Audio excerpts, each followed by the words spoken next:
Okay, I'm just okay. So this presentation is based on a book that I picked up at an airport a year ago. Um, it's called What Makes Rational People Believe Irrational Things. A book, it's from the book Misbelief. The book itself is called Misbelief, and then the subtitle is What Makes Rational People Believe Irrational Things. And the author is Dan Ariely. It's really good. When I saw this book on the bookshelf at the airport, I was my case study, actually, the person that I'm really thinking about when I've put this presentation together is my sister. She's 5 years older than me. She's my closest sibling, my confidant. We get along pretty well for most of our lives. We've fought a lot, but I trust her for the most part. But when I saw that she went through this life-changing belief system where she used to be very liberal, but became very right-minded, right-wing minded, conservative thinking beliefs. I was just blown away. Just the whole dynamics of her whole everything she everything she talks about is all misbelief, is all irrational, all wrong. It's conspiracy theories, and yet she believes it's all true. And when I found this book, I thought, wow, this is so uncanny. This is written about my sister. And when I was starting to read the book, I realized it's not just my sister alone.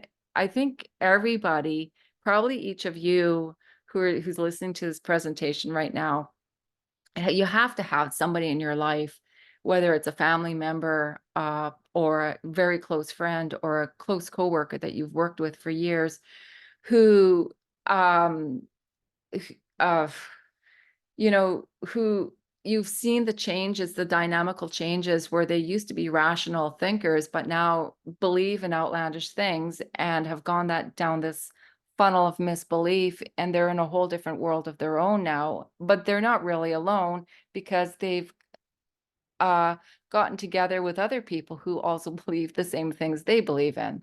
And it's quite the paradigm shift, and it's a huge divide.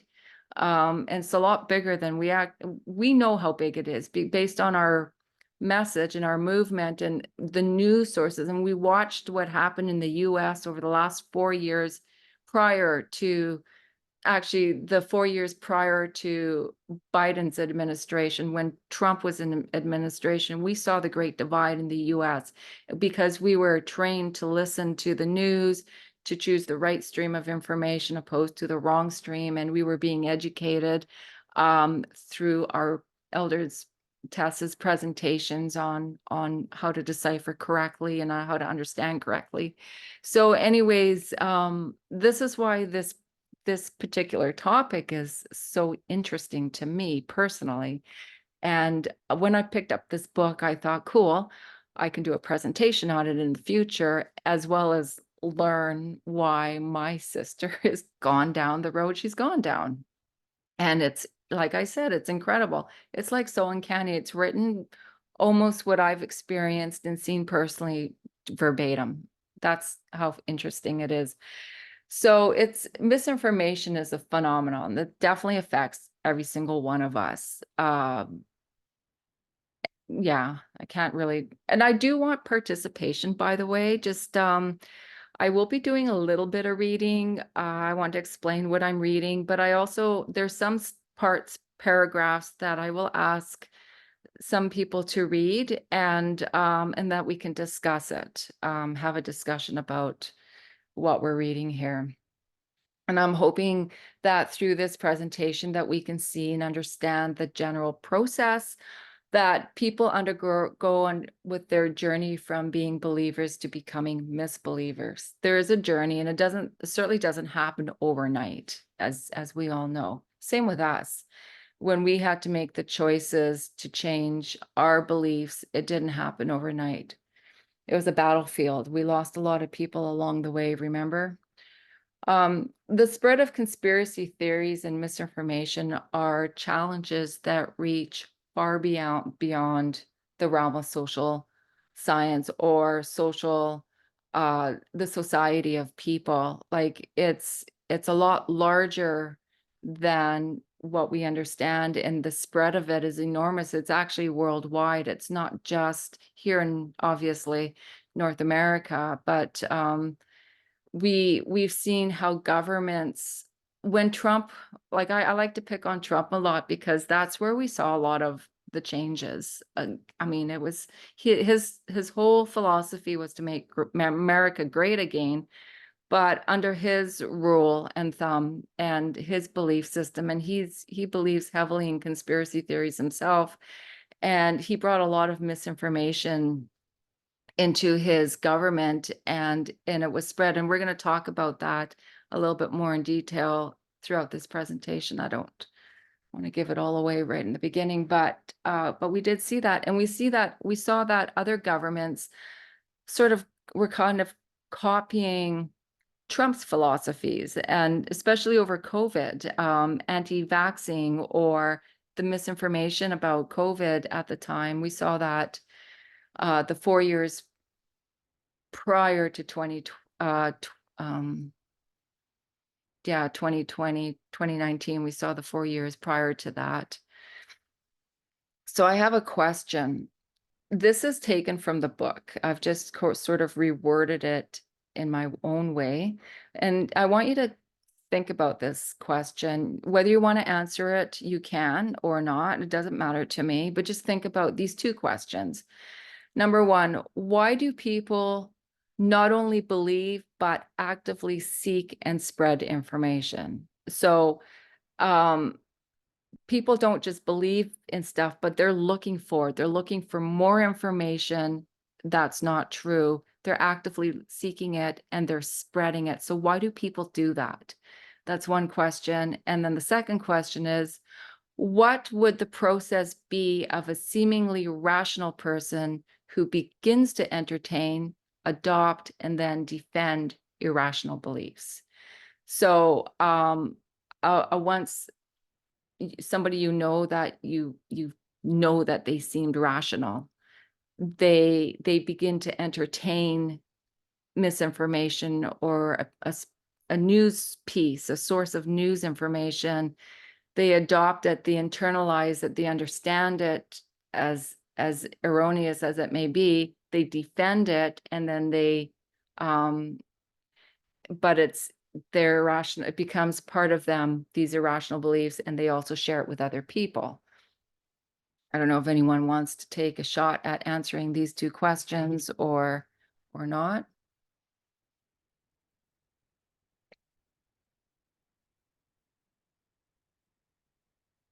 I know, Ellie, in reference to the first one, not just that people themselves believe misinformation, but they actively seek more of it and also will spread the misinformation themselves. There's sort of a defect in the human psyche of some people, and I label it as a defect in a sense because it usually has negative ramifications, but whereby people are driven to look for new titillation.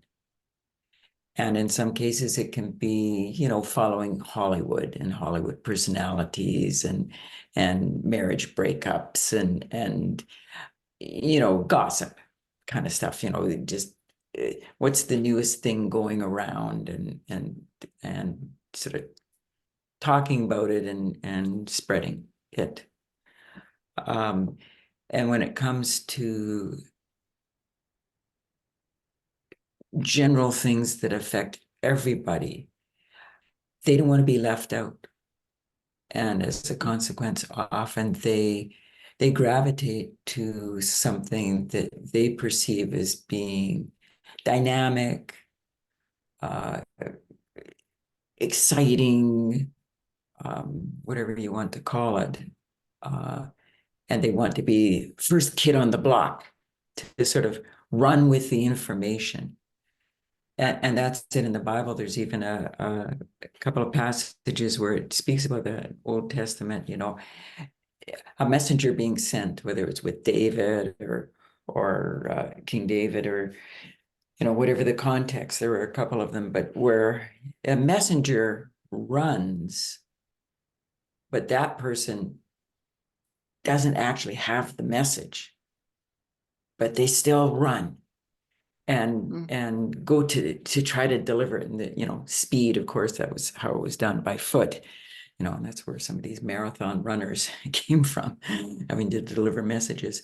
And it's there in there's an answering chord in some people that they just want to be the disseminator of information. And to them, it doesn't necessarily even matter. Like, they're not going to fact check or whatever. If it fits in with sort of what they believe just generally and how they see things, they just gravitate to it. And that's what they're going to pass on. Yeah, And that's true. Anyway. Thank you. If I can just give a thought on this. I mean, I think each one of us can also say the other way around too, that like when we had first learned about this message, we also, we sought to find out more about it, and we've seen that of its importance. And because of that, immediately we didn't want to hold it within ourselves. We wanted to also share it with others. So, I mean, it can go both ways, whether it be misinformation or, the true light. So we can see that in the same way, with God, he wants to give us light, and that we also share it with others. And so in the same way, when we see the counterfeit, it can also spread just as quickly and probably even faster. Just like a garden, you see the weeds coming up often before that of the true seeds, right? So it's something that is placed within mankind, that we are, looking for, as was mentioned, for further information, for new light, and to continually share it with others. Yeah, that's true too. And actually, you gave me, you reminded me of the very first conspiracy theory that's in the Bible, not in the Garden of Eden.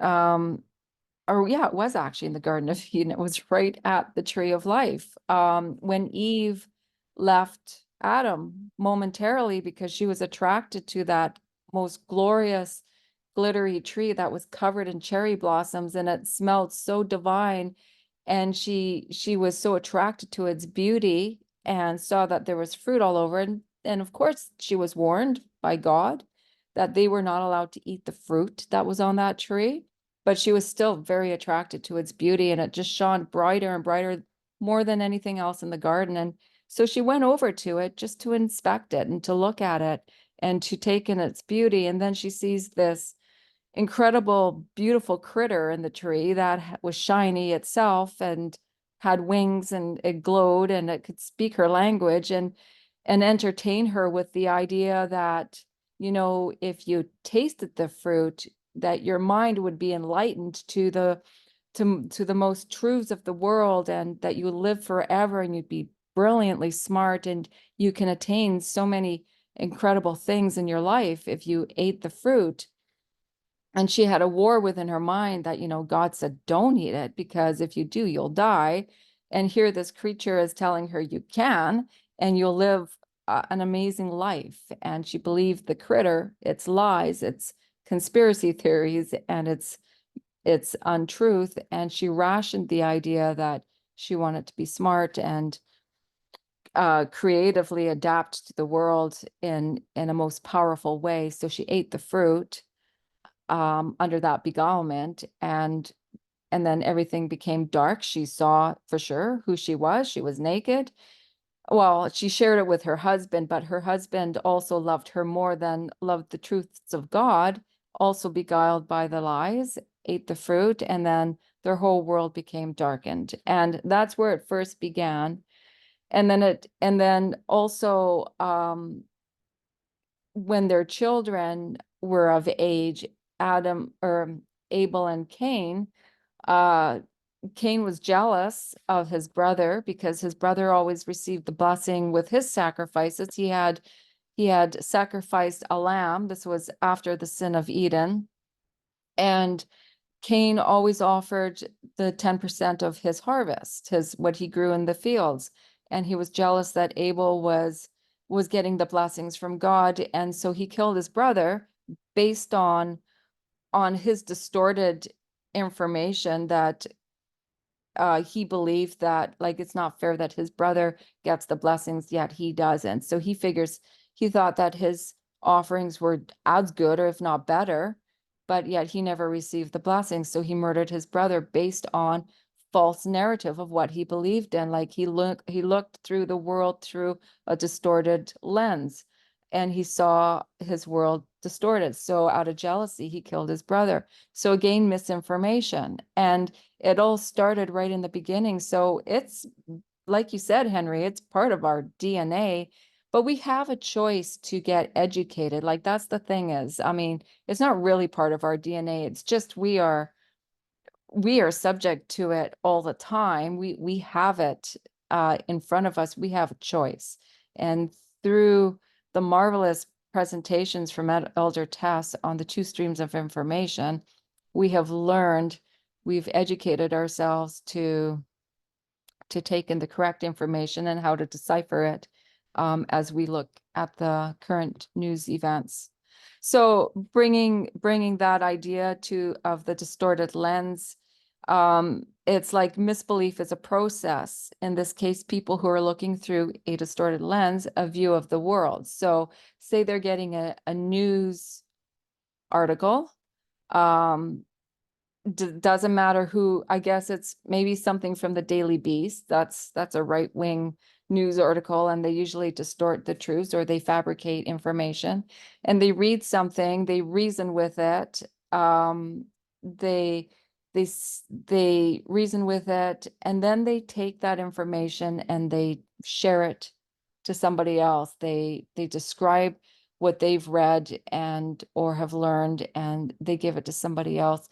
And this is the process of misbelief. It's first you see it, you internalize it, you understand it, you reason with it, you're grappling that this must be true, though it's not true, and then you spread it on, share it on with somebody else.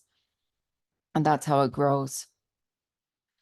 And then I have a little thought here that that it's so much easier to see it in other people than it is to see it in ourselves, right? Because we also, as Henry said earlier, we also had to make choices, and this is absolutely true. We had to form our beliefs. We had to become solid on what we believed in. We had to defend what we believed in, and then we shared what we believe. And that comes to the two streams of information again. One stream we draw from, we drink from freely, and then the other we avoid. And I want to also add that instead of saying to ourselves, and I have fallen in this trap in the beginning when all of the information about conspiracy theories came out through Elder Tess's presentation, then we saw it so freely where we're at individually. We had to make those choices. But then we see our Adventist friends who are still quite conservative and believe in things that they believed in, that we no longer believe in those things. It was so easy to say, how crazy are those other people? But instead, today we don't do that. Today we empathize with these people that we know and love who believe in things that we don't agree with. We understand them, and we know that we have to give to their emotional needs. Like, there's a better way of helping them see the truth rather than criticizing them or putting them down. We're not supposed to do that anyways. We can't. Anyway, I have another question. This is taken from the book. What could be more irrational than to adopt a set of beliefs for which there is little or no evidence? What could be more irrational than to adopt a set of beliefs that has little or no evidence? To insist on the truth of those beliefs, even as they alienate us from our family and friends and cause us to live in a painful state of suspicion and mistrust. Again, going back to my case study, it's my sister. All of you probably have a similar person in your life where you see that person just adopting the opposite of what you believe in, the truth. Or, one thing that my sister has said, she doesn't listen to mainstream news. She doesn't agree with anything that comes from CNN or the Washington Post, New York Times, all of that. She says they're all lies. She used to listen to these news outlets. She used to have CNN blaring in her kitchen in her house, actually, on several rooms on those flat screen TVs, one in this room, one in that room, CNN all day long, 24/7, so she can be kept up on the news. This is during the Obama era. She was so heavily into the news of what's going on around the world. She was becoming educated. She was educated. And that was, oddly enough, during my most conservative days, where I was heavily into conspiracy theories, and it was a polar opposite, her and I. And then somewhere along the line, and I know where she started listening to false narratives and internalizing it, spreading it, and there was a complete flip in her life where she is now no longer liberal and democratic. She is 100% conservative and right-wing. With her mentality, her political stance, she follows American more so than Canadian, but I think most of us do anyways. It's more interesting. But I saw the change in her, and I know where I can pinpoint it now. Before I didn't, but when I was going through this presentation, I had that aha moment that, yeah, that's where most people did change, despite the fact that there's always been misbeliefs or conspiracy theories, like I said, from the beginning of time, and they've just increased over the years, and some of them are incredibly outlandish, whereas others are more believable, but still with a twist of irrationality involved or to it. And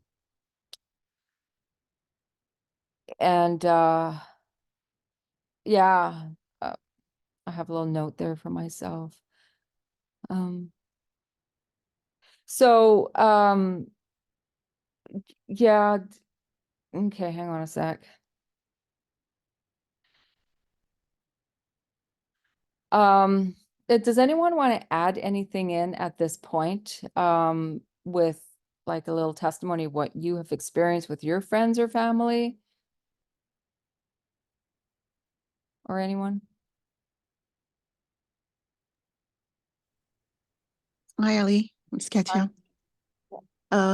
It's not a testimony, but something that I wanted to add to what was discussed so far is I think there's also the fact that the way that information is spread, because there was a time before the worldwide web where there was already information, and so people were already they were already sharing the same information because there was not so many news outlet or TV channels that there is today, and people add their opinion. But I believe that the internet actually accelerated the spread of the information, because now people, they can say what they believe freely. And if people, if people believe the same as theirs, they will come together and also spread that same belief, and so on and so on. So it has this snowball effect, I will say, the internet. And a second thing, I believe it's the education, as you stated it. I think that not being educated has been contributing to not believing, the states or the elites or the people that are educated. So that's why we see a lot of people mistrusting scientists and mistrusting, I don't know, elites, or the government, particularly the liberals. I think that the liberals are a bit more educated than the conservatives, because conservative, they believe in education, but at a certain level. And after, it's either you believe me or you don't, or you believe what I'm saying, or you're not an American. So I think that also has been part of amplifying the spread of misinformation. And as for us, that has been also one of the reasons that has helped us to see where we are, is also because we had to educate ourselves. We couldn't just say, okay, this is how it is, and that's it, that's all. We needed to do that education. We needed to look at the history, to look at the newspaper, to understand background, to understand the history behind, each parties and, all their ideologies. And this is how we can today say, okay, this is it, or this is, this is it. This is why, people believe this, and this is why people believe another way, or at least, it's part of it. So I just wanted to share those two things: the internet that spread out misinformation, and also where you how you your education. If you remember, for example, just with COVID, and Trump, at the beginning, it was saying, well, COVID, it's nothing. You just need to put bleach everywhere, and you'll be done with it. And that's totally misinformation also, but it's also miseducation and mistrust into people, who are doing researches, scientists who are looking at those things and do not believe in them, and believe your trust self instead of them. And of course, there's an element of fear in all of this. Exactly. A mistrust in the institutions. I'm going to talk about everything you just said in this presentation. So thank you. Exactly.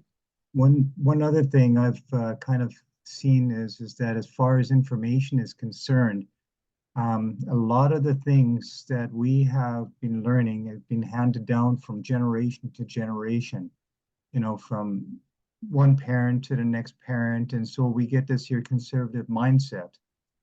And, from that, we often don't do our homework, but we just accept that which we've often been handed down. So that is also one area that I can see how we often get our information. And then the other thing is that of tradition, because each person, they might have been brought up in a different environment and so forth. And by that environment or nation or whatever it might be, but there's a certain tradition that often is also given or handed down to us over time as well. And so we often don't like changing from that. So, and then, when something comes that's really quite different and unusual, and that, it seems to intrigue us, then, it could be, well, that also a misinformation, or it could be just, even the misinformation could be even handed down by our conservative parents or whatever. So this is also one way that a lot of times, we get this information from others and believe that and stick to that. That's 100% true. And I was thinking about that earlier before I joined the Zoom meeting. I was thinking about how through generations, like say in America, a Caucasian family, you have a great grandfather. He's married to his wife. He has 6 children. Half boys, half girls, doesn't matter. He's a narcissist, he's misogynist, he abuses his wife, slaps her around a little bit, tells her she's useless. She's a domestic housekeeper. She does all the cooking, all the cleaning, she does the children, and he works. He brings home money to feed the family, and she does the brunt of everything, but she's abused. So the children see how their mother is abused. He's also a racist. He teaches the children to dislike different skin colors, different nationalities, different cultures. So those children grow up, they have children of their own. The men in that family are narcissists, they're misogynists, they're wife beaters. Maybe they abuse their children too in some ways. I don't want to be triggering, but the cycle continues. The children who grow up in that family, those are the first was great grandpa, then these are the great grandpa. So the great grandpa grows up, he has a family of his own. He has 12 children, half are boys, half are girls. He doesn't treat the girls with respect. He doesn't treat his wife with respect. It's the same thing. The wife stays home, she's uneducated. She does the cooking and cleaning, rears the children. He's a misogynist, he's a racist, he's a narcissist. He works, he has a drinking problem. So there's alcoholism now in the DNA because his children inherit the alcoholism. His set of children grow up, they have families of their own. It started out with the great-grandpa, great-great-grandpa, the great-grandpa, the grandpa. So the grandpa comes out of that set of children, grows up, has children of his own, then that becomes dad. I hope you see where I'm going with this cycle, right? Dad gets married. It's in America. He's a Caucasian family, the American nationalists, right? They believe make America great. This is now the Trump era. This is my imagination. This is what I was thinking about this morning prior to coming on to Zoom. And the cycle under dad, he has 4 children, 3 are boys, 1 is girl, 1 is a daughter. But they're Christian. Somewhere along the line, they're Christian, but he's Christian nationalism. Like the Jerry Falwell type of Christians. And they're Trump supporters, but they're also misogynists. The males in that family are misogynists. They're believing in conspiracy theories. They're trying to be upstanding, righteous white American family, but they're racist. They don't like other skin colors. They don't like other cultures. They want separatism. They want to make America great again. So that's the culture that we have seen. And I am really picking on this one facet, but I just because this is what we've seen, how we've been trying to be educated in our whole message of equality, our whole message of gender equality. And this cycle, it has come from generations. The new generation, as you said, Katya, is uneducation or not enough education, true education rather, or just education in general. And I think Henry said the same thing. You're educated by what you see and then what you gravitate to believe in. It's not necessarily true, or you educate yourself. Like my sister, she had a lot of free time during the COVID lockdown, so she was on the internet, and she She gravitated to other news feeds that was spreading misinformation. She was attracted to that. And then ever since then, it's no more CNN, no more Washington Post, no more New York Times. It's all fake news, and that's the truth in her world. And she's changed a lot. So we've seen the funnel of misbelief and the reasons for it as it has grown exponential, not only in our society, North America, worldwide. And it is a phenomena today because and I really do believe it's even though this misinformation has been around since the beginning of time, it's only we've focused in on it. It's like a window from 2019 to here we are in 2024, but actually it was a 4-year period. And a lot of it was really exploded during the Trump era, because that's where the other governments of the world adopted his philosophy. I mean, we saw that in George, the premier of the UK. What was his name again? I'm not saying his name properly. It's escaped me, but he got fired later on because he had a party during COVID and he broke all the rules and he was forced to quit. Bronson. Does that ring a bell? Boris Johnson. Boris Johnson, thank you. We've seen it in the Brazilian president, anti-vaxxer. He took that, when he got COVID, he took that horse worm medicine and said that cured him. My sister, she's had COVID multiple times and she gets that. I can't remember the name of it. Oh my goodness. Maybe you do. Maybe one of you can tell me the name of that horse worm medicine that they said don't take. But she takes it and she swears by it that it cured her of her COVID. It made her better. I don't know where she got it from, but she got it and she swears by it. So anyways, there's Oxychloroquine, I think it was something like that. Anyway. something like that. Exactly. My tongue is always tongue-tied and twisted and I never can speak fluent. So anyways, thank you. So we saw that window between 2019 and it is in this presentation. It's a little bit further down in my notes. We're going to look at it, but we saw that window of where because first of all, we're under lockdown and we're all, and well, let me just wait. Let me just hold off on that. I'll get to it when I get there. I apologize. I do want to mention this quote. This is from Leo Tolstoy. He is a Russian aristocrat. He was poor. He was in debt.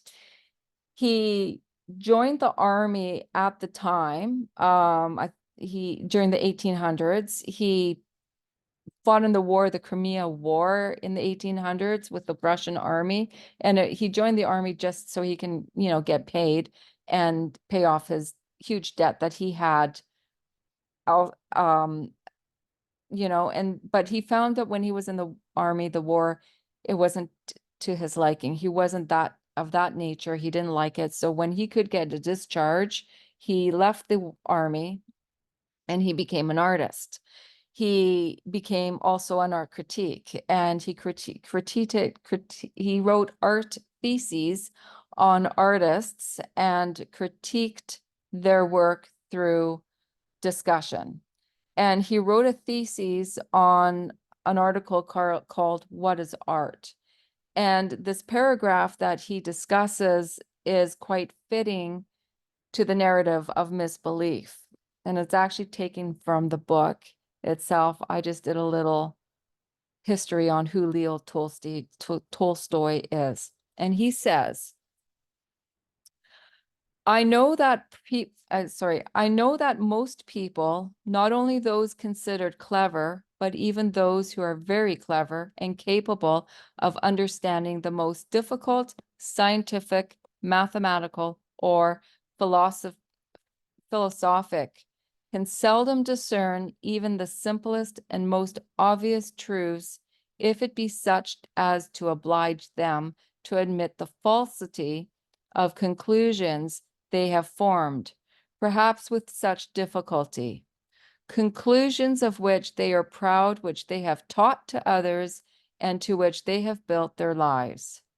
So basically, it's a narrative of what I've already talked about, the funnel of misbelief. They see something through a false lens, and it doesn't matter how educated or smart or clever these folks are. Even doctors and lawyers today, police officers today, there's smart people with PhDs and a lot of initials in their title, and they pick up on a piece of information that's false or twisted with some falsehood and some truth, kind of like the mystery of iniquity. And they take that, they understand it, they reason with it, and then they share it with other people. And they base their lives on that narrative of falseness. And the title of that is, how can that person believe that thing? Okay. Ali, Yeah. Katja used the word, I think she used the word self, but while Katja was talking and even with Henry's comments, what came to my mind was being opinionated. There's a selfishness and a pride, picking up on Tolstoy's use of the word proud, that any human being can have, whereby they are opinionated about what they believe. They as he says, may have taken a while to formulate their beliefs, and it might be from whatever sources they've put it all together, and they've come up with a picture, with a narrative of what they believe, what they think is happening, what they think is, and it can be fed by conspiracy theories, or it can be fed by truth and evidence, whichever. It could be either side. But they'll end up, and this is where the negative takes over, they'll end up locking themselves into that, whereby the whatever beliefs it is that they've formulated, they're not teachable anymore. They're not willing to change. They're not willing to submit to the weight of evidence if it's contrary to what it is that they believe. And they're not humble, in other words, and teachable.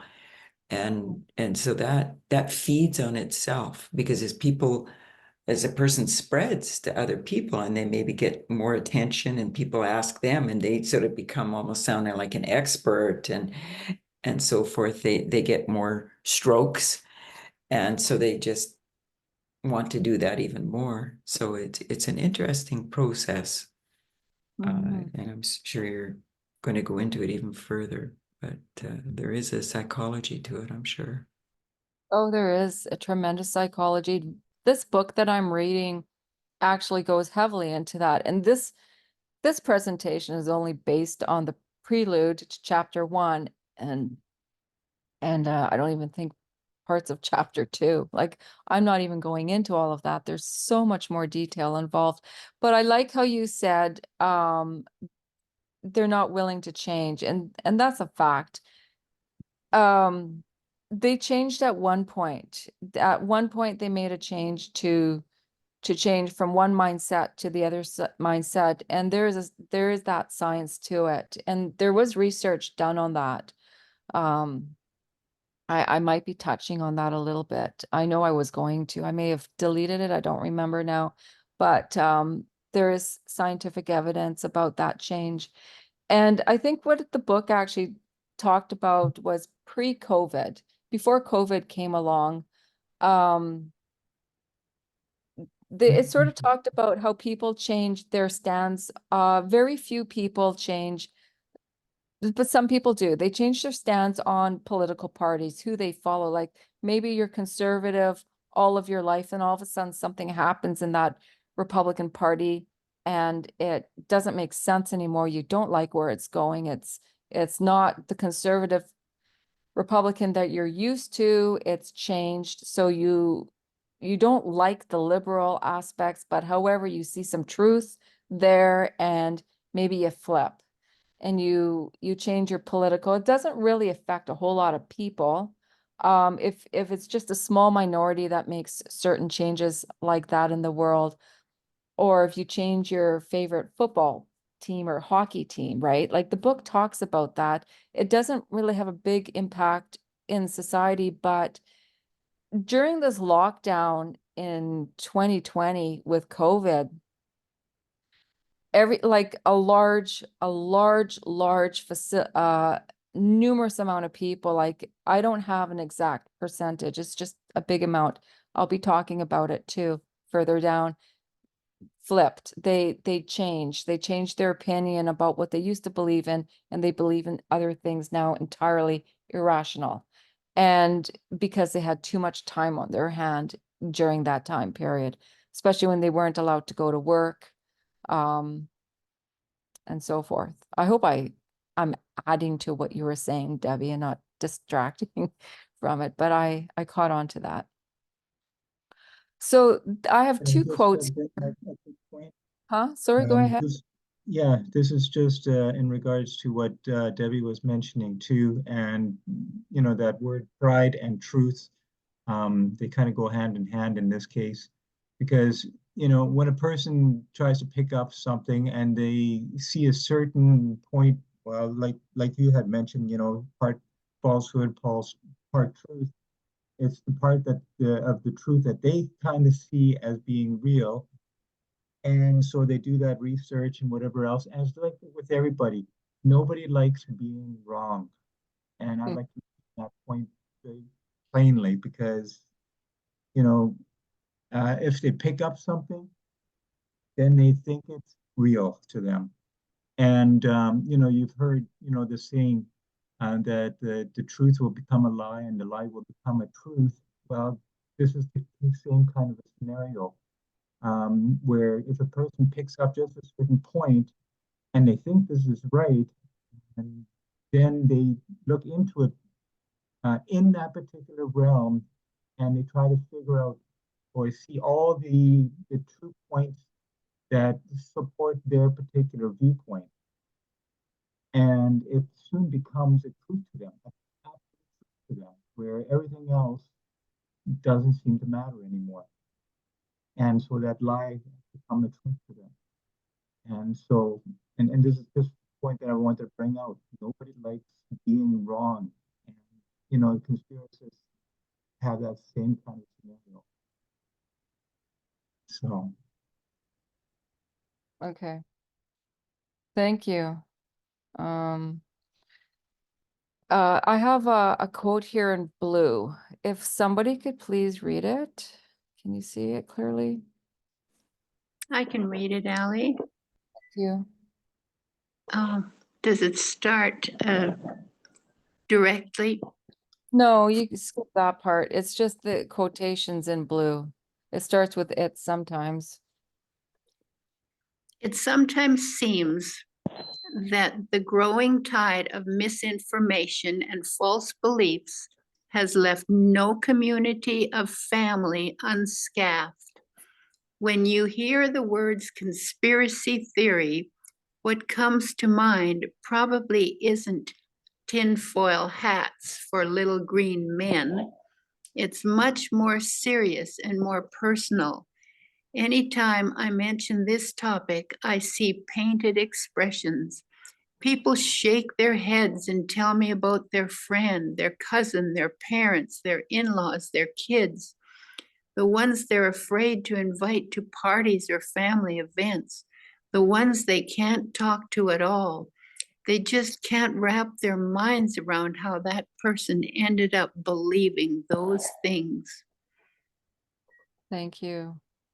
And I've talked extensively about that so far. Like, right, we all have experienced those kind of people in our lives.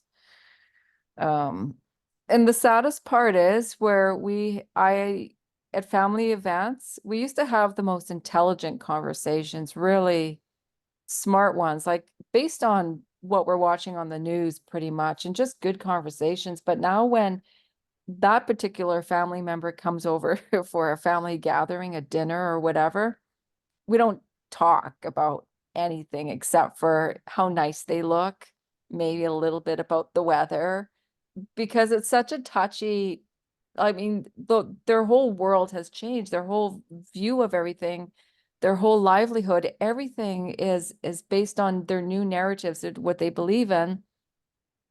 But, and it's all political, like with my sister, it's 100% political, and she doesn't have anything really, I don't know if she has anything more exciting going on in her life other than her, she's supporting the North Cowichan Conservative Party that's running for MLA here in my community, and she goes around door to door knocking on everyone's door last weekend, trying to get votes. Like, she's so consumed with this new narrative that she's in, it's become her world, and we don't have anything to talk about anymore. Nothing of interest. And yeah, that's how sad it's become.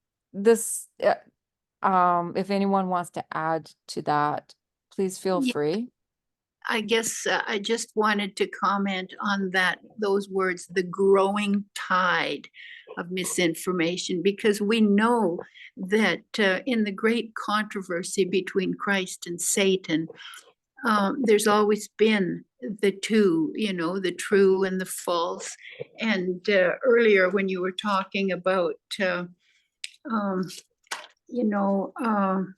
how generations passed down, and that reminded me of Exodus 20, verse 5, where it says that I, the Lord thy God, am a jealous God, visiting the iniquity of the fathers upon the children unto the third and fourth generation of them that hate me, and showing mercy unto thousands of them that love me and keep my commandments.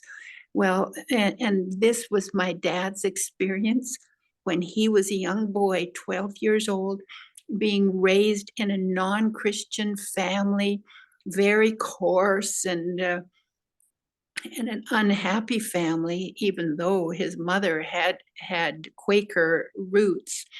He had a controlling father that was just would get violent, and so the mother kept everything she knew in her heart and tried to keep peace. And here was my dad, and a huge, big family of children, and the Sunday school missions used to have traveling groups through the country in the olden days in a van, and they'd put on a Sunday school camp for a week or so. So my dad attended this, and this verse jumped out at him, and especially the part showing mercy unto thousands of them that love me and keep my commandments. And I believe it was the Holy Spirit even then impressed his mind that, my family and my life is going to be exactly the same as this family I'm growing up in, unless I do something about it. And if I decide to love God, there is hope and for mercy, and it can be different for me and in my life, and so that's why he chose God and the true, and so I just. And nowadays we see, like it said in this paragraph, the growing tide of misinformation, as the Lord is seeking to, make this great divide between the two classes, very pronounced, is for the end. So anyway, thank you. Thank you for sharing. Yeah, I think that part of education we get a lot from our families, whether it's good education or bad education, or just a behavior in education and behavior in society. Yeah, definitely. Thanks for sharing, actually. I have another, Ally, yeah, oh, sorry. sorry, I was just going to add one thought that came to my mind was when you were speaking a moment back, people have, I'll play off a bit of an expression, but people have just enough information to be dangerous. And to me, it's this comparison and contrast between how information is gained. We think of, say there's two ways. For us, it's deep reading, it's lateral, pardon me, lateral reading, going to other sources, corroborating. It requires effort. We use slow brain. We're methodical. We ponder, we consider, and we don't jump to quick conclusions or applications. Contrast that with surface reading and no research or no evidence-based considering things. It's easy, it's quick. You can gain little snippets, sound bites and different quotes or memes or whatever it is. People are seeing it's crossing their paths. And with fast brain, you make a quick judgment, you react, and you own it for yourselves. And yet it's really only a snapshot. It's just a click in time.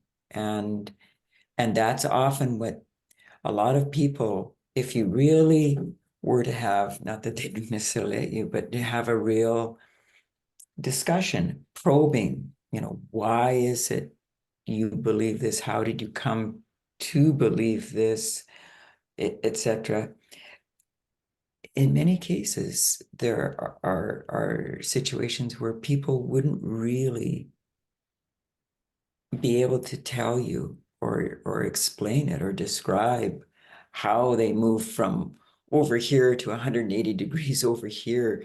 They just knew it was right. They just knew what they were hearing was true, etc., etc.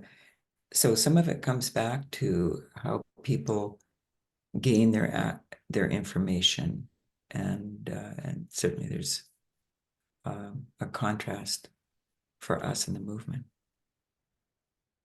Well, we all had to make a big change too, didn't we? At the midnight crime era, like I was going to talk about that. I could talk about it now. I already talked about it too. I think we're all conservative at one time. We had the right wing mentality, and then we all had to become. We did, Ally, right? We but made that choice. we made a 180-degree change in some aspects of our understanding. But at the same time, did we do it quick-brained? Did we do it reactionary? Did we do it just, I'm just going to jump on this bandwagon now and get off that bandwagon? It was a very, in some cases, painful process. It was a very, heart-searching and weighing out evidence and basically going through that process of understanding the why, making the switch. All I'm saying is that in some cases, not all, but in some cases, people who are believing misinformation, it's sort of it's a knee-jerk reaction. It resonates in their heart. They see something, they read something, etc. And it's a quick decision, and they jump on that tide, as Annabelle was saying, that tide of misinformation.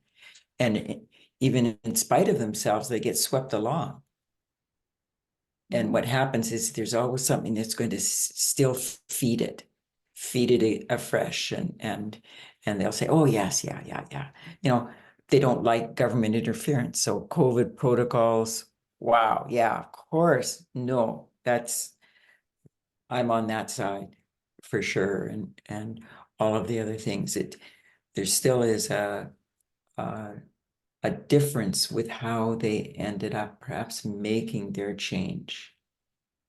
I'm just suggesting, I'm not saying I'm correct, but That's good, and it Alex. has to do with how information is gained, how they read and take in information, as well as probably an answering chord in the heart that is responding.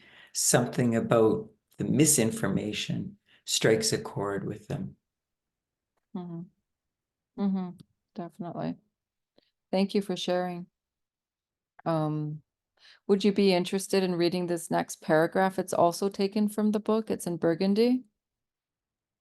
Sure, Valerie. It's confusing, frustrating, painful, and even scary to suddenly feel a chasm of misbelief opening up between you and someone you love. Someone you thought was just like you. But now you wonder, how did we end up living in such alternate universes? How on earth did this seemingly rational, normal person begin to adopt irrational, false narratives about reality? And why now? Okay, thank you. So we've touched a lot on that already. This next paragraph is also from the book. I'll just read it because it gives us, it shows the process of this from being rational to becoming irrational. There certainly has been a process in our time. I often wonder if the problem of misbelief is getting worse. It certainly appears that way. It seems as though conspiracy theories are propagating exponentially, fueled by the internet, the COVID-19 pandemic, political polarization, and most recently by advances in AI technology. They're no longer regulated to the fringes of society, to clumsily dramatized homemade videos and private chat rooms, but now they're confidently voiced by elected politicians, popular celebrities, and cable news anchors. And they spill over dangerously into all our lives with events such as the storming of the US Capitol on January 6, 2022, and hate crimes motivated by misinformation. Okay, so again, I want to visualize this window of, in a time frame of, say, 2019, got 2020, 2021, 2022. Just in the last few years, because we've been learning, all of us are in the School of Education, we've been understanding and figuring out how to know what is true when we read information, like say the Bible study group on WhatsApp, where there's so many, it's peppered with so much information and news articles, and we're learning the true stream of information, right? And then there's also false narratives, and we have to see the false narratives for what they are as well, because we have to recognize what the other parties of people are learning and what they're seeing and what they're voicing and their activities based on what they're believing in. And I mean, we've seen a lot. In 2020, we saw the murder of George Floyd. That will never escape my mind. That was just so polarized worldwide. I've talked about how we're seeing other governments copycatting the Make America Great plan agenda. We have seen, I put a little bit about the deep state conspiracy theories. This is one of thousands of conspiracy theories. People are just losing trust in the government. Their AI technology, I know Elder Terry had some good presentation based on that. It has advanced so much more since her presentations. There's more to glean about AI. And I have said this so in the past that AI is a tool. It can be used for good and it can be used for evil. And it's being used for evil on many facets. We see faces of people, we see their lips moving, and their voices are giving a speech that they didn't actually say. It's all created through AI technology, and it's false. It's a false narrative to trick the people, to trick the community, to believe that this person, this well political figure, or whoever this individual is, it's being done. Governments are using it, and they're using it for the good, and they're using it for the evil. And so this is the paradigm shift in this window of, I'd say, 2019 to 2022. In 2023, we're halfway, or we're almost halfway through 2024, but we have seen good journalism picking up on the false narrative, and they're doing their best to give true articles of true facts, to do the fact checking and pointing out the different lies that have been spewed out by political people like Trump in particular. I'm picking on him again. He's easy to pick on because he's a worldwide face figure, and there's a lot channeling into him and the stuff he says or has said and has done. And we have the threat of having him as president again in the near future.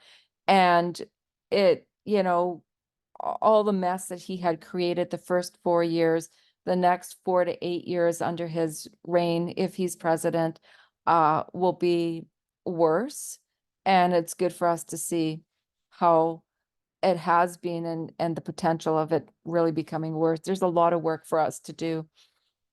And I want to throw in that I'm glad that we had Biden for the last 4 years, for us to settle in to what we've been understanding and grappling personally in our lives, dealing with our own personal chaos in our own personal lives, and to come out and be prepared for whatever we're about to face during the Sunday law time period. I mean, it's going to be a mess, a huge mess coming up. I shared this little snippet about deep state conspiracy.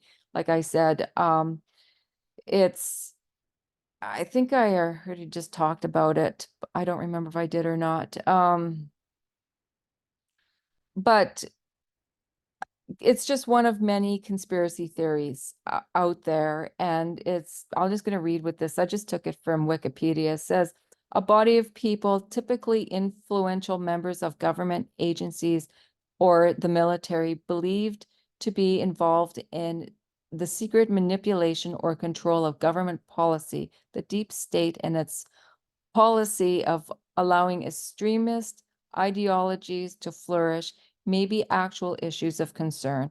And in that in itself are a lot of problems, a lot of issues that are not true, but are true. And this Trump government, he claims that he's against certain institutions, or he doesn't trust the institutions of the government capacity, and he's got his own truth media, right?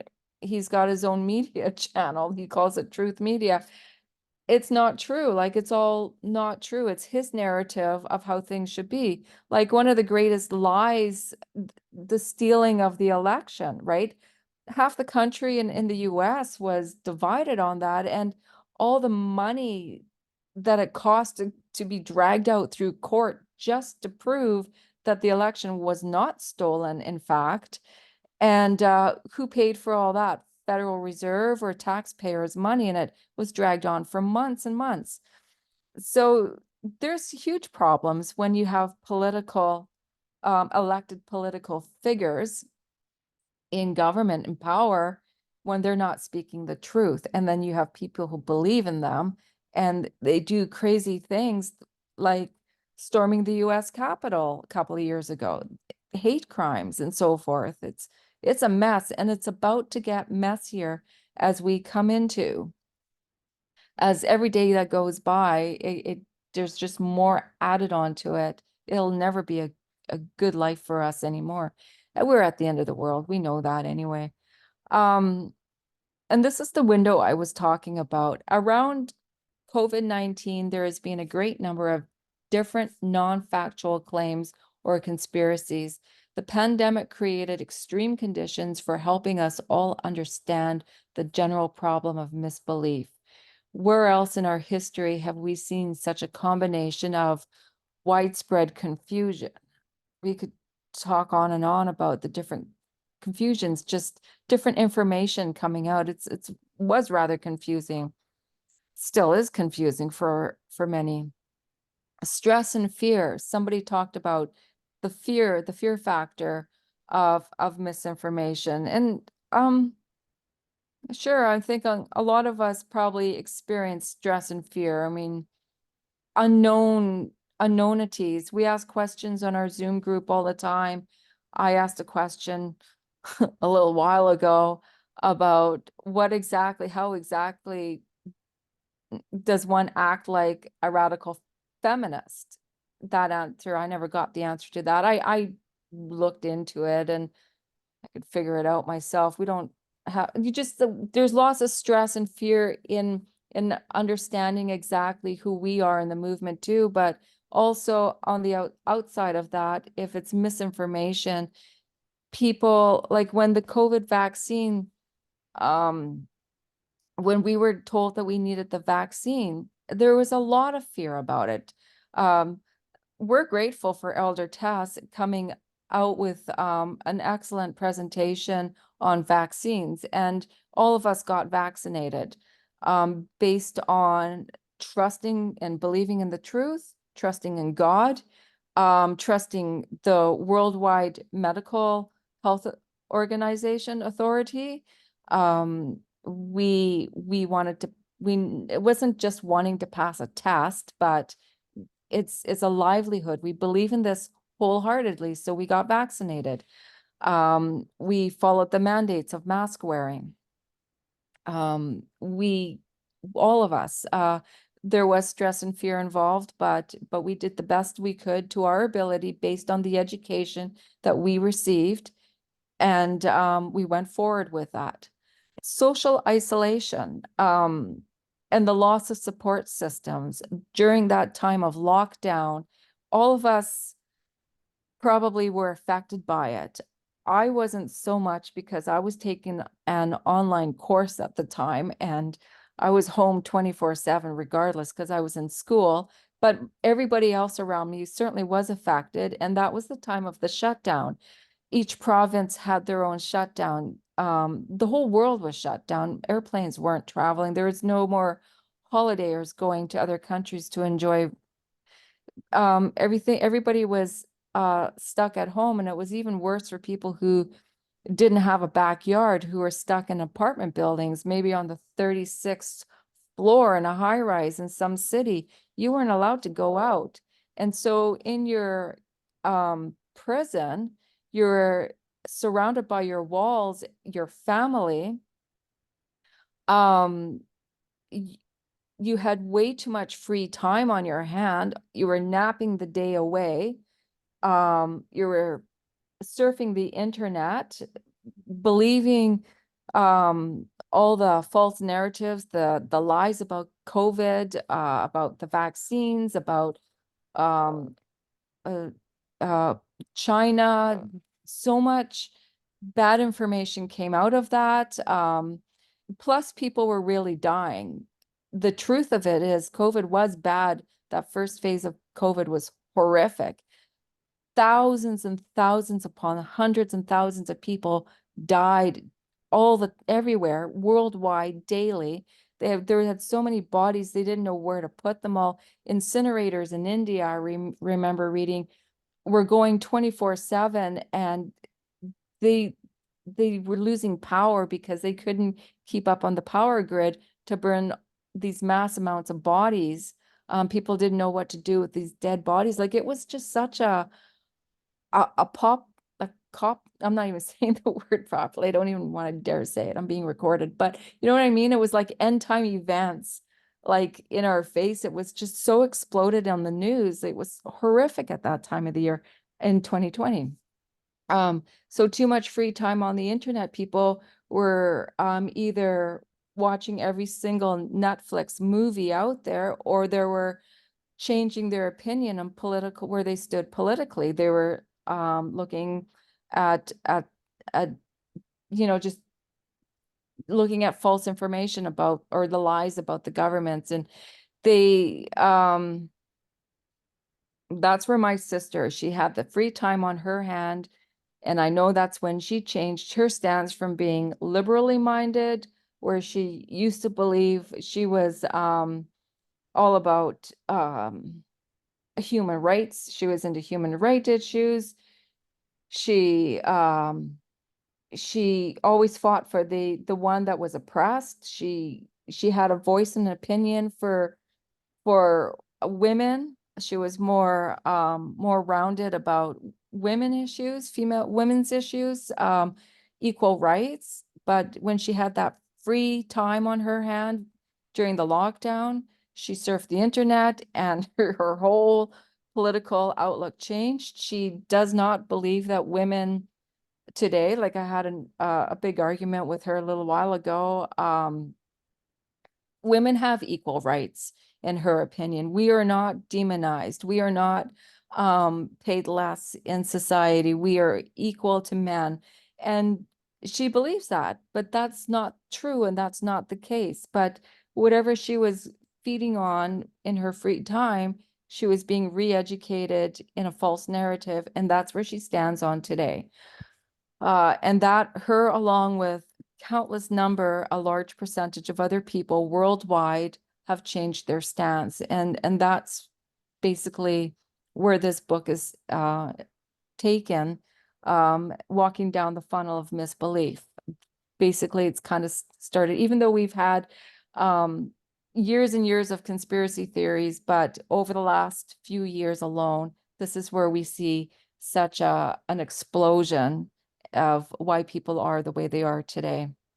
And then I added in, because this part is not in the book, domestic violence, mostly against women and children, I want to throw in, or minorities, any minorities, LGBTQ minorities,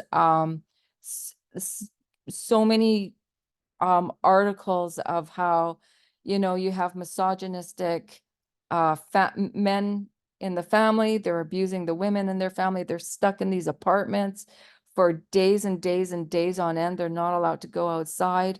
Violence, the violence against women in particular just grew. It was such a dark, horrible time during the lockdown, during that time period. Anyway, right? Though, Go ahead. Allie, yes, we see the mercy of God as you think of it, because what you were saying early in terms of, vaccination and us being vaccinated, and some of the things you've just been tracing. God provides evidences, and it's interesting, the start of COVID, the 2020, in the spring, March, the murder of George Floyd, May 25th, and the Black Lives Matter movement. And I mean, we could trace down a few other things and so on, but then you go over to the election in November of 2020, and this whole claim of voter fraud, and the election was stolen, and being upheld by many, that was the narrative sort of coming out of certainly out of Donald Trump, but many on the right. And then you go to January 6th, and actually I think you had a bit of a typo there, Ali, earlier up, higher up. January 6, 2021, like the inauguration, obviously, right, of Joe Biden. And the storming of the Capitol. So there are events that are building and allowing opportunity for people to have a pause. Maybe they were starting along that path, you know, but then, oh, is that going to be what will break them free? Because it's over the top. You know, I mean, you're right. The murder of George Floyd, that was over the top. You know, you think of the election in a democratic country like the United States, accusations that it's stolen, there's been voter fraud, et cetera, et cetera. I mean, that's over the top. It's making, bringing into peril the very institutions that the United States has been built on, its constitution, its method of elections and voting, and so forth. And then you look at the situation of January the 6th. And to this day, Trump is still posting on Truth Social and in interviews or at rallies, still giving this narrative of these people that were charged, and some of them seeing jail time and everything, that they're patriots and they're victims and they're heroes and they're boy, I'm just missing the one word in particular that I wanted to grab hold of, that he's calling them. All lies. It's untrue. But it's from that perspective, and he feeds these things and others as well. He's not alone. I mean, a New York police person was murdered just within the last week and a bit. And Trump goes and visits the family and then makes sure that there's coverage, and he's interviewed like on Fox News or, you know, just different things that he himself posts on Truth Social, you know, about, oh, we've got to get back to the rule of law, and the implication being the Democrats have, you know, they don't support the police, they're, you know, and here he is, the one mainly responsible for January 6th, the insurrection that was attempted, and National Guard security person was murdered during that. And Trump didn't do a thing, didn't say anything about that, because that person was defending the Constitution and the need for a fair and safe transition of power from one government, Trump's conservative government, to Joe Biden, the Democratic government. And instead, he was the very catalyst that really brought that all about.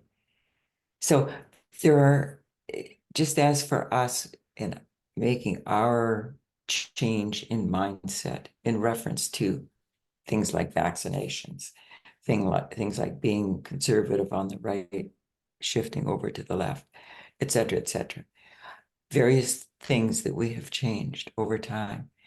There were steps, there were stages, there were evidences. And likewise, externally, there were evidences that people could see what some of these things really were representing. I mean, that storming of the Capitol, what is that really portraying? What does it represent when something like that ends up happening in the United States of America? So God is merciful. They give opportunities for any of us to pause and to examine ourselves to see whether we be in the faith kind of thing, but for secular individuals, just, to be able to see, what is it I really am supporting? Boy, am I supporting people being killed as a capital is stormed? Hang Mike Pence? Let's get Nancy Pelosi? I mean, and for the Levites, hopefully some of these different things do cause some pause for examination and reconsidering what it is that they really are believing and supporting themselves. Anyway, sorry, I didn't mean to talk so long. You're fine. I don't mind.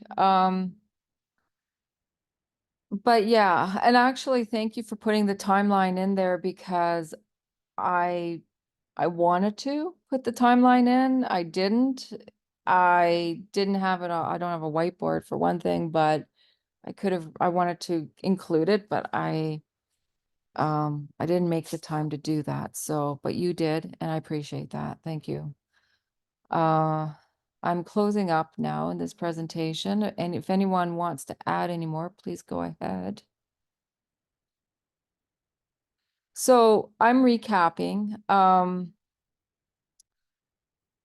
I do want to mention I have picked on mostly right wing and Republican, and I shouldn't just pick on them. It's not a right wing problem. It's not even a left wing problem. It's both, like both parties, both sides of the political spectrum are at fault for spreading misinformation. And it's a human problem, really what it is. It's like I said, I said earlier, we shouldn't criticize or point fingers at an individual who's now thinking irrational beliefs. It's easy to do that. It's easy to see that, but I was just pointing out the changes that a person makes in their life along the way in their journey. They might be seemingly rational all of their lives, and we can have great conversations with these people who are in our everyday circle, family members, friends, coworkers, whoever. But then they flip their opinion, they change their mind, politically, socially, even medically. There's a large portion I didn't even add into this, conspiracy theories in the medical field. I mean, this is huge. This is a lot more than what I shared on, and this is only a prelude to chapter 1, basically, of this book that I'm reading. There's so much more to add. It's easy to point a finger and blame the problem of misinformation on people with different political. I've already said that. Misbelief isn't exclusively a right or left problem. It's a human problem. I've said that. And proof has shown that both conservatives and liberals consume and spread misinformation, and that's true. If anyone wants to add anything to any of this, please do right now, because I'm ready to finish. I'm done. Ali, if I may give an example of that misinformation, a problem on the right and on the left. Like, it isn't so much that it isn't a right or a left problem. It's a problem. It can be a problem on both sides, because we do know that the far left is not where we're to be, and obviously the far right not. But Flint, Michigan, in a sense, still has a water issue. So in some respects, it will impact the 2024 federal election in a sense, and I'll just explain.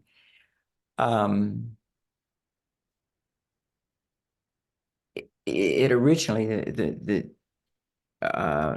problem was, in a sense, initially produced by the Republican governor of Michigan. Barack Obama was the president at the time, but the governor of Michigan was Republican. Trying to think of his name, something or other, Snyder, I think. I can't remember. Anyway, whatever. And Flint, Michigan is mainly, I'll say, sort of blue collar, and predominantly a Black city, small city. And they originally were getting their water from Detroit.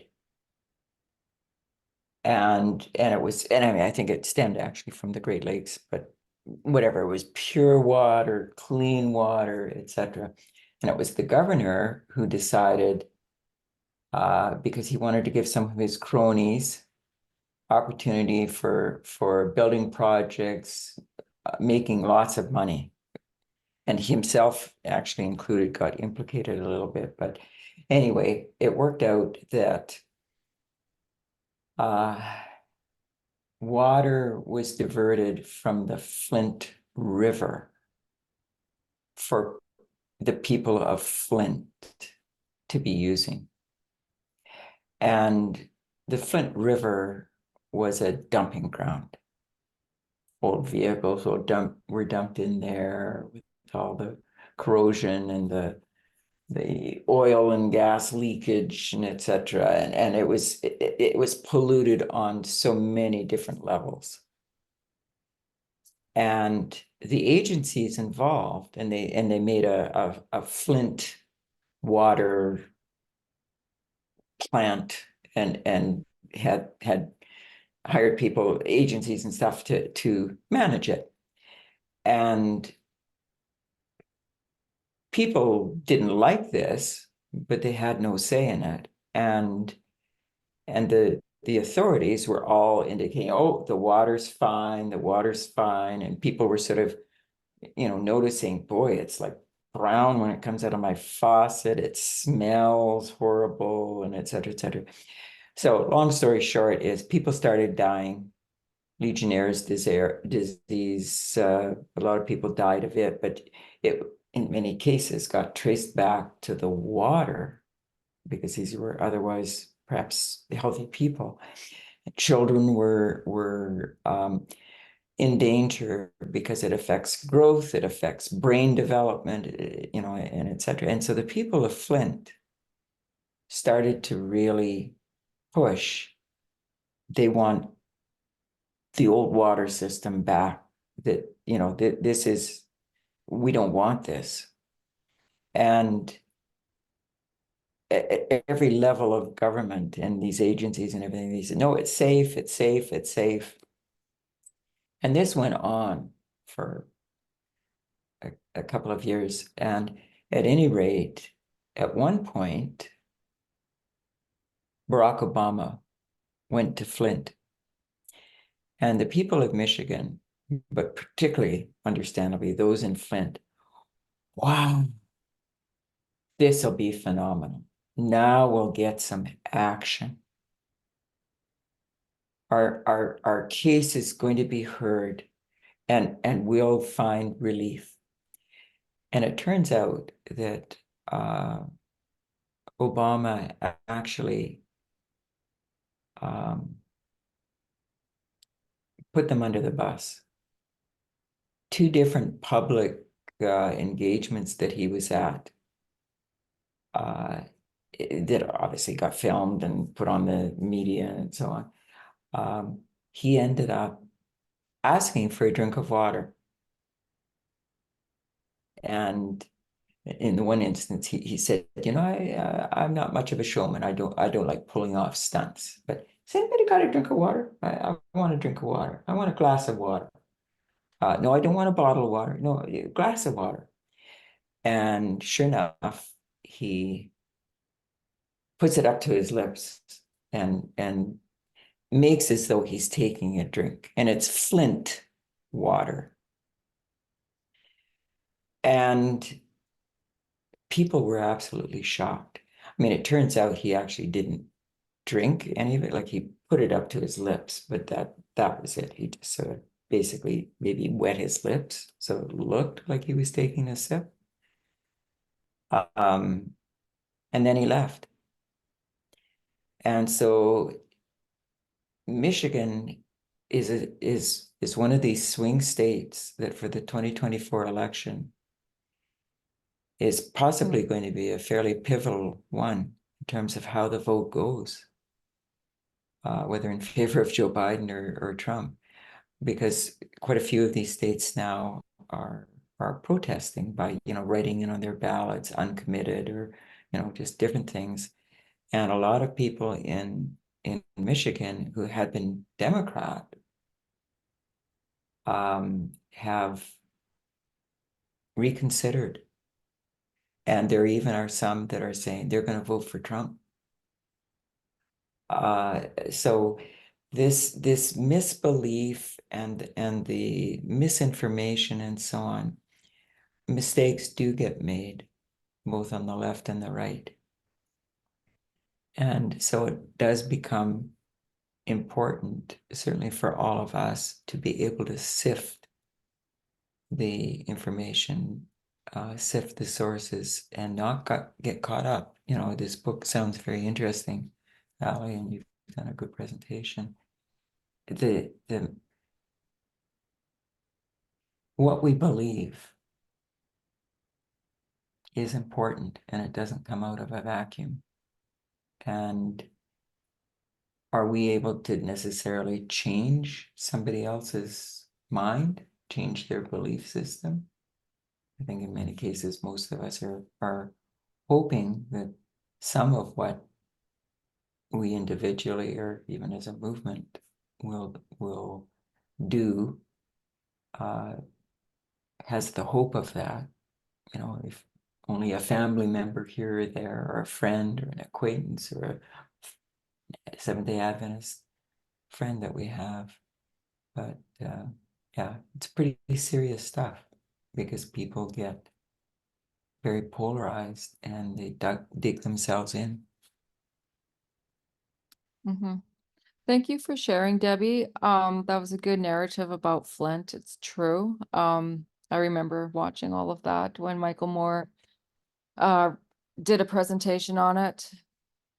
I also want to throw in Russia really quick before I close. I feel bad for the Russian country folk of that country because they're fed only what Putin wants them to hear on the news and on the radio and newspapers.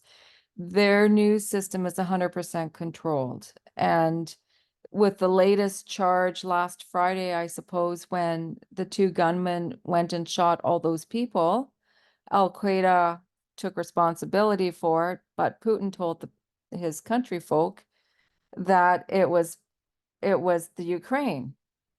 He's been telling his people about the war on the Ukraine this entire time, that Russia owns Ukraine. Like, there's that whole story involved with that. So the poor people of Russia are always fed lies, misinformation, and only what Putin controls them to believe in. And there's a prime example, and here he's reelected again for another umpteen years as the president, and there's no stopping him unless somebody assassinates him, I suppose. But I don't even know how that would go down. But anyways, thank you for those who participated, shared, read, and shared your comments. Appreciate it. And as we close, let's close in prayer. Unless anyone wants to still add any more, please do. Ally, I just was gonna ask you the spelling of Ariel. Of what? Dan Ariel, the author of the book? Yeah, I think it's how it's Ariely.